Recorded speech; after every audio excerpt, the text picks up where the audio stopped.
And we are live. This is the Wrap It Up on Blast Raps postgame show. As always, my name is Sheldon Alexander. I'd like to thank you guys live for tuning in. Whether you are watching on Twitch, whether you are watching on Instagram, whether you are watching on Twitter, or you are watching on YouTube, like and subscribe. Please send in your comments and questions, because this is why we are here.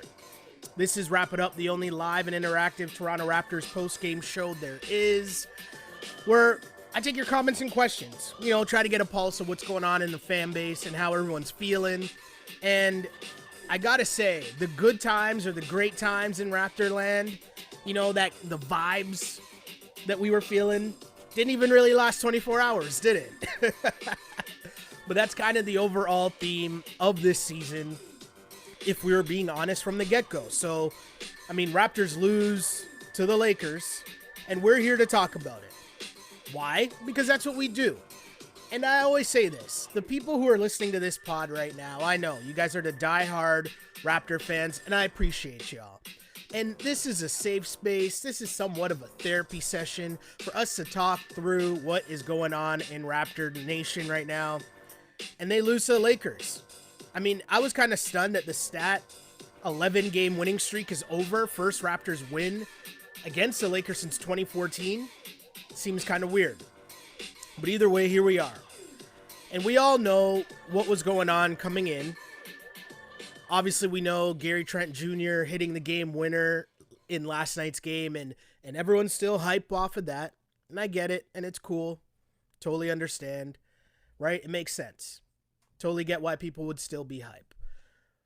The other part is the reality of the situation the Raptors have put themselves into, to which now they need to make a serious run if they have any hopes of getting into the play-in tournament. And I feel like the vibes of that, people were feeling it a lot more. They were talking themselves into it a lot more after last night's game. And then this game happens, and it's kind of a reality check. The lack of depth that this team has, and overall, no LeBron, no AD, no Andre Drummond for the Lakers, no Lowry, no Freddie for the Raps, but there was Gary Trent Jr. And I'm going to use the majority of this pod to discuss, I mean, the only interesting thing that happened to me from a Raptors perspective, but overall, just a growing love affair with Gary Trent Jr. And follow me for a second here, because I'm going to tell a bit of a story. And really, I should have gotten the book to read the story, because the book is right beside me. I'm pretty sure it's a story from Playing for Keeps, which is a book about Michael Jordan. But there's a lot of backstories about like a lot of the other teams through the Jordan run. And I'm pretty sure, if I have this correctly, and I should have looked it up beforehand, but I'm pretty sure it's Kevin McHale talking about the huge fight back in the day with the Sixers. And if you remember, I think it's the one where Doc is holding him, or maybe Barkley's holding him while Doc is punching Kevin McHale. Not the point of the story, but follow me for a second here, right? So Kevin McHale says after this fight happened, they went back and he sat and watched the tape. He watched the tape of the fight over and over and over again. And he wasn't watching the actual fight. What he was doing was, he was watching what all of his other teammates were doing when it was going down. And I always found that story super interesting, and it's changed the way that I view these things when I watch what's going on. So when OG, let's set the scene of what's going down, right? Huge play, OG coming down the floor, Schroeder fouls him, they get tangled up. And then OG grabs Schroeder by the legs and flips him. We'll get to OG in a sec, because I really don't understand that side of it. But, I mean, I guess I'll start here. OG, no idea what he was doing. No idea what was going on in his head. I don't know if he meant to do that, but that was a weird move. And even if he was trying to, like, hold up Schroeder, it was very awkward. So, I don't know what OG was thinking. Not the part that I really care about. So that starts happening. Montrezl Harrell comes in, and then Gary Trent Jr. is right up in there. Gary Trent Jr. looks like he's ready. And we talk about this a lot on the pod, and I want to make this clear off the top. I'm not condoning violence. I'm not encouraging violence. I'm not encouraging fighting. It's not what I'm doing here. But what I'm saying is, at the same time, you got to protect yourself at times because you don't know what's going down. And when Montrezl Harrell comes buzzing in like he did, Gary Trent Jr. looked like he was ready. And in the wise words, you've heard this time and time again, there's some dudes that got to get ready, there's other dudes that stay ready. And I just thought it was cool to see Gary Trent Jr. very quick to stick up for his teammate, OG Anunoby. And watch that tape over and over again. And the thing that stood out to me was pay attention to Fred VanVleet. Now, Fred VanVleet is not playing in this game. Freddie is injured. But Freddie runs across the court, and he's being held back by a couple Raptor security guys.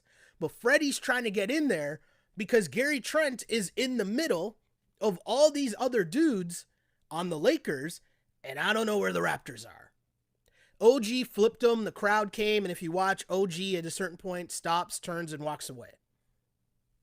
I'll leave that for another day, whatever, cool.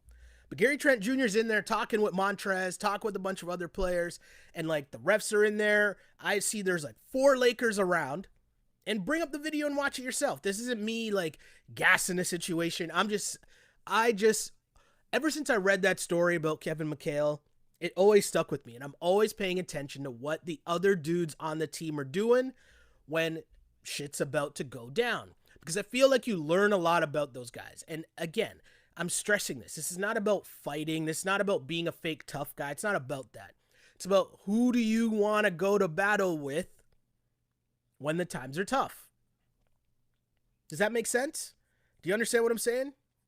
So when OG flips Schroeder for I don't know what reason, Montrez comes in and Montrez is right in there. And at another point, if you watch the full video, you will notice that you start to see a bunch of Lakers come in, Montrez being the first one, and Montrez pushes Schroeder and Gary Trent are in each other's face, and then Trent is surrounded by a bunch of Lakers, and you see Freddie fighting off his own Raptor security to get to Gary Trent just to make sure he's okay.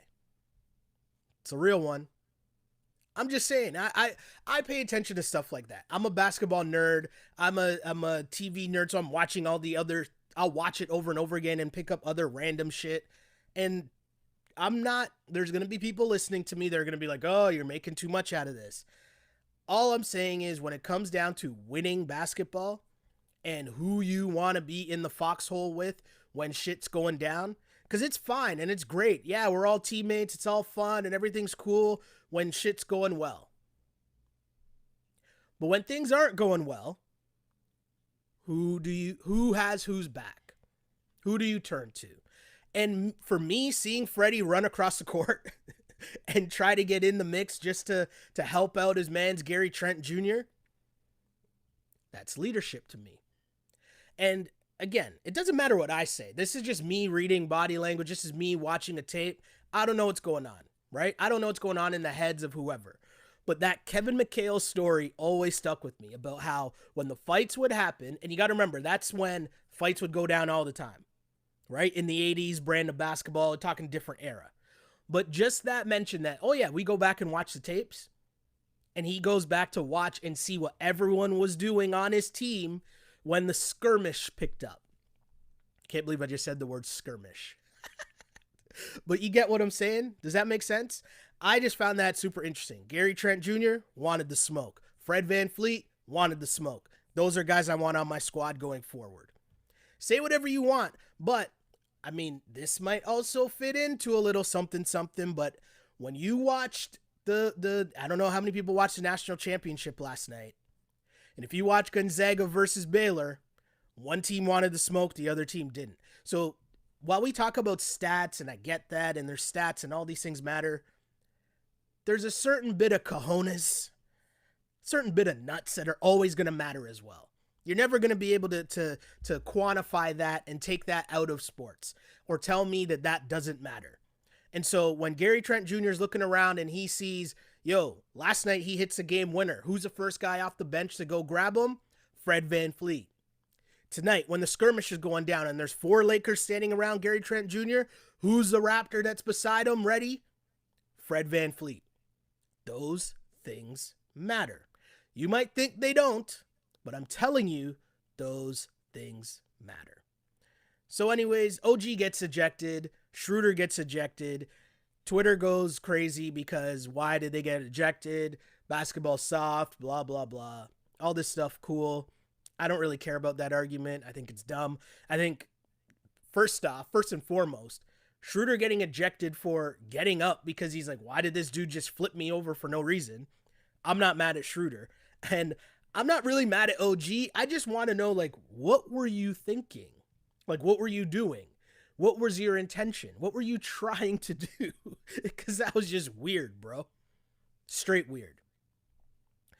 But if we talk about the actual game, which I guess I will for a little bit before I get to what you guys think about this whole situation, because there's not really much to talk about. Marc Gasol came out early and cooked his former team. He had 9 points in the first quarter. Lakers dropped 40 on the Raps in the first quarter, and the game was basically over at that point. Lakers were up by as many as 34 in this game. Raptors cut it. I mean, they got it under 20. Obviously, the final score makes it look like this game was closer than it actually was, but it wasn't. Raptors fall to 1-10 on the second night of a back-to-back, and, you know, I don't really care about what happened in this game. I want to know what you guys think about, and hey, as we're talking about this, through the magic of technology, you can bring up and look and watch the full video again and tell me if you see what I'm seeing on this video. And I just pay attention to the little things like that. I don't know. You call me crazy, call me whatever. We're just here, and I'm going to tell y'all what I see. Let's get to some more comments here, because there's a bunch of comments. Again, send in your comments and questions on this pod. Obviously, with how crappy that game was, it's not like this is going to be the longest pod we've done, right? But I do want to hear from you, the Raptors fans, so send in your comments and questions, whether you're on Instagram, Twitter, Twitch, or on YouTube. I want to hear what you think about this Raptors loss, but overall, just what was OG doing? What was OG thinking? I'm trying to scroll to the part where we might be getting to those comments here. Let's see. I'm trying to find it, but I can't get to the point. So I'll just start from the beginning of the comment section. Let's see. First comment here. WC says, a schedule loss? ? I wonder if OG has posted bail yet. Ha ha ha. Well played, well played. Owen says, every time Matt Devlin mentions one of their winning streaks against a certain team they're playing them, they always seem to lose that streak the same night. I mean, I'm not going to read too much into that. I just think it's the fact that the Raptors the Raptors this season have just been losing a lot more than they have over the last, 7 years? So you're going to see a lot of streaks like that coming to an end. This being one of them. Glow Girl Smile, if we're going to lose on the second night of a back-to-back, then it's easier when I see some fight. Unfortunate to see OG ejected.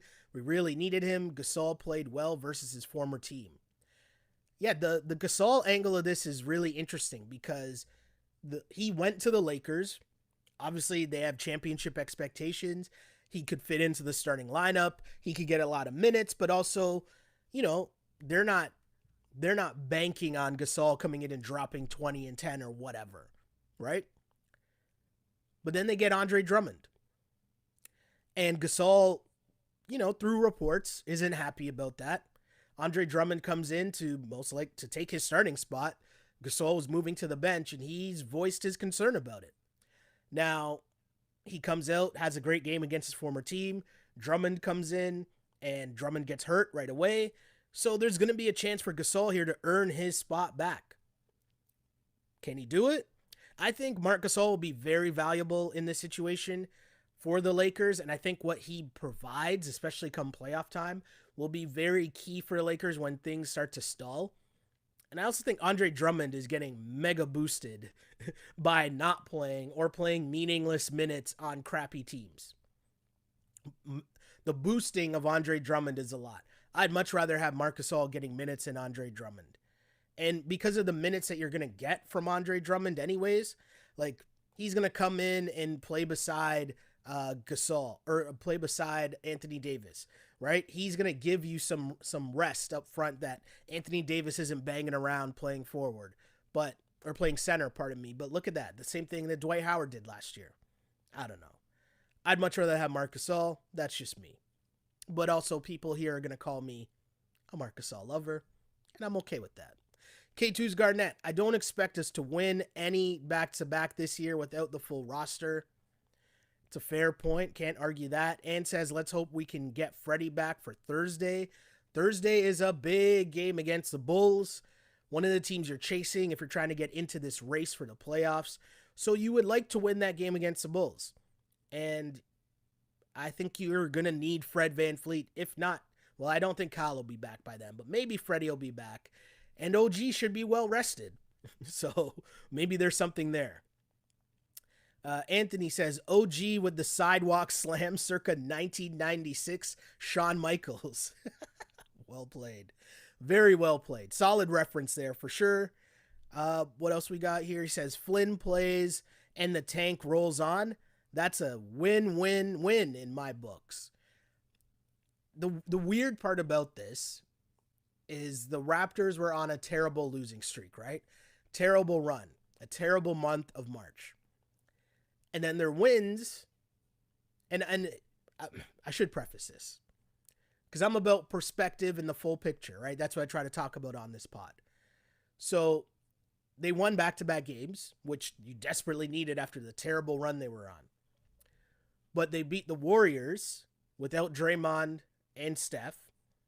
And that Warriors team, I don't know what's going on with them. They seem like they're about to pack it in and just hope for the lottery again and try this again next year with Klay Thompson.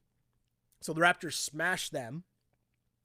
And then they're about to lose to the Wizards until Russell Westbrook shoots them back into the game. And Gary Trent Jr. hits a game winner at the end. So I'm bringing all that up just to give some perspective on the whole season, which is what I try to do from the get-go. And, hey, I always bring up the receipts, what I tried to do from the start of the season. The Raptors somehow, I said this from the start of the season, it's on wax. If they were able to get the 6th seed would be a major accomplishment.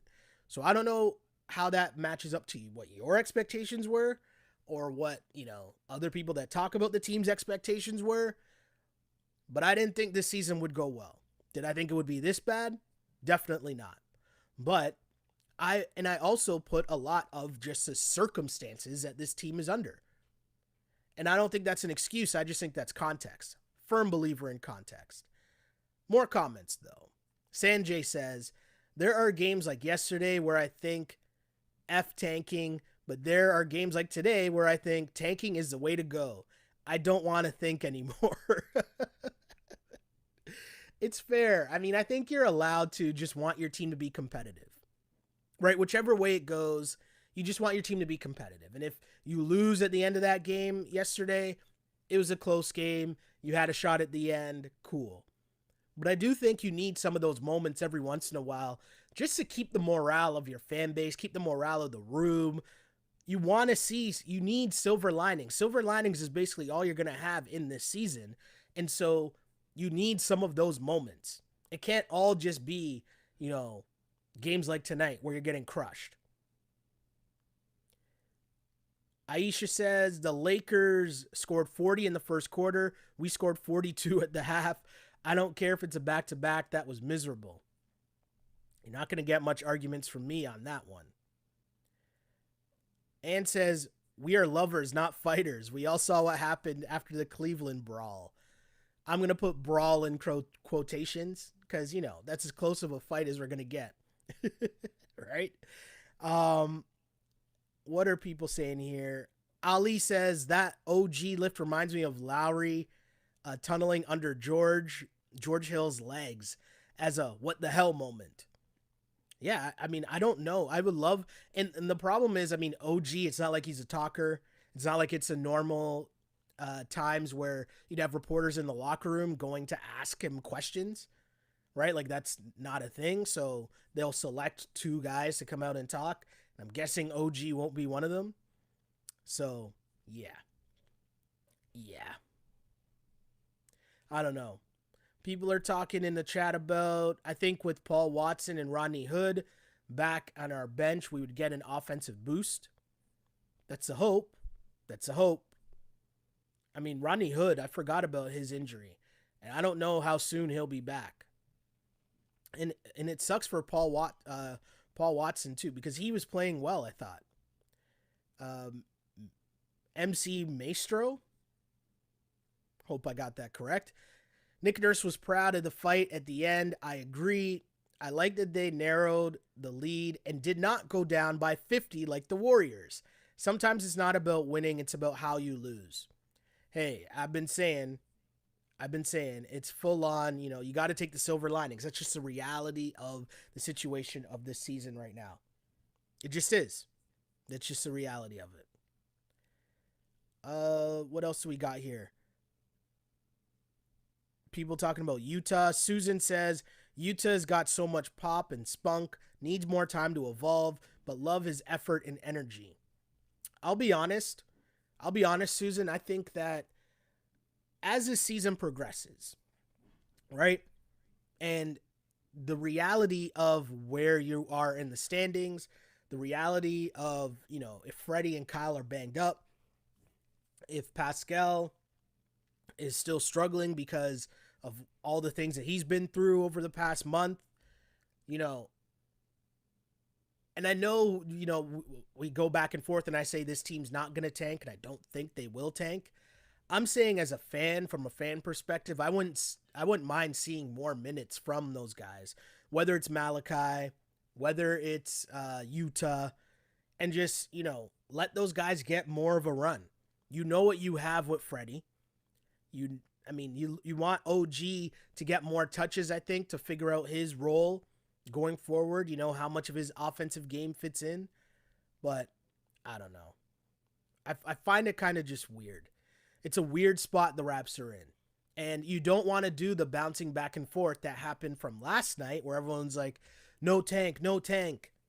And to tonight where it's like, oh, well, at least we're getting a good draft spot.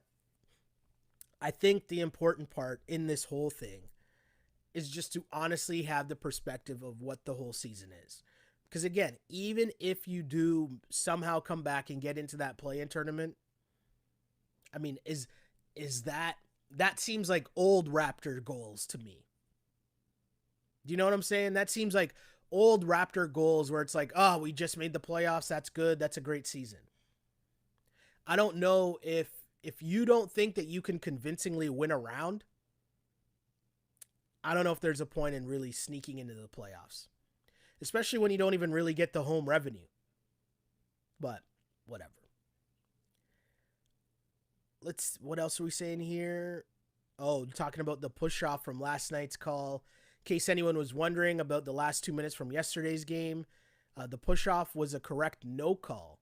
The Siakam charge in the fourth was incorrect and he should have been shooting free throws. Wow. Okay. WC says Harrell was getting a little wild. Yeah, that's pretty much Montrez's move.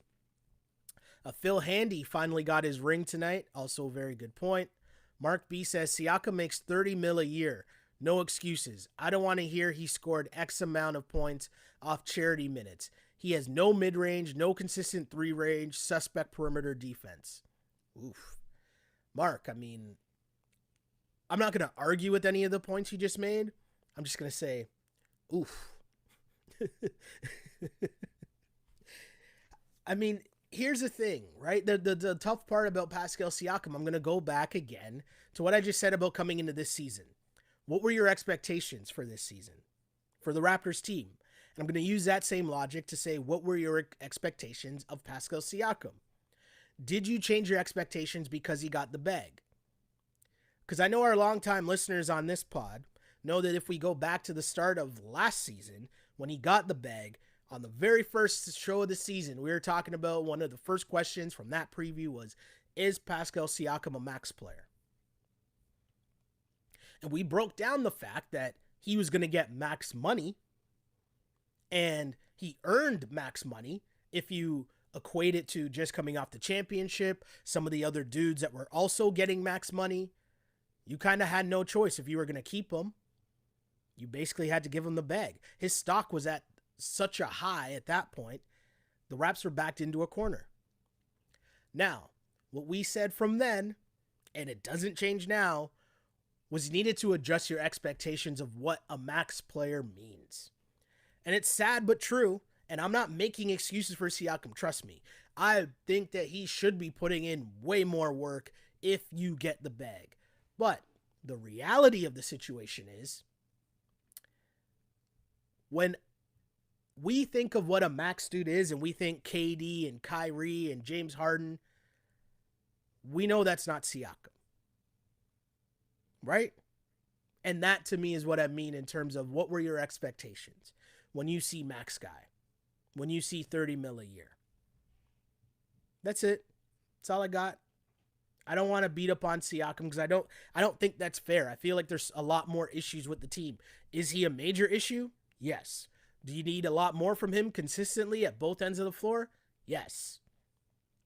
But my guy's down there in the paint getting bodied by actual centers or actual backup centers of the Lakers because him and Boucher are trying to play forward and neither of them are actual centers or power forwards. That's a tough spot to be in. So don't take it for granted that Siakam looked a lot better when he was playing beside a legitimate center, an actual center. Just saying. Anthony says he definitely thought we'd be 4 to 6 seed, but COVID and no center on the roster. Yeah, I mean, I had a lot of conversation with people about that from the start of the year, and I just thought the depth would be an issue from the get-go. Because not only were you missing, you lost your center depth, but you also lost 2 guys that you counted on in your rotation to be key contributors night in and night out. And were you going to replace that with Aaron Baines and Alex Len and even Chris Boucher? Now, Boucher developed into a contributor, but even at the high end, he hasn't maxed out. Like, go back to the Kawhi year, the championship year, even before they made the Gasol trade. The genius move of Nick Nurse moving one of JV or Serge to the bench, playing the matchups, but that gave the Raptors a dominant center position. Remember, we charted it for the first part of that season where you would add up the stats of JV and of Serge, and that would give you a big-time starting all-star center numbers. Was the production the Raptors were getting when you combine the numbers of their 2 big guys. That was a massive advantage and a massive key to them ultimately winning the championship, even when you sub out JV for Marc Gasol. And now you have the complete opposite of that. You're getting nothings from your center spot. So that's where it's tough, and that's where I didn't think this season would go as well as a lot of other people did. But again, we got more games to talk about this and talk about what happened or what went wrong with this season. But for this game, it's a tough loss for the Toronto Raptors as they fall to the Los Angeles Lakers. No star power in this game. No LeBron, no Anthony Davis, no Fred VanVleet, no Kyle Lowry.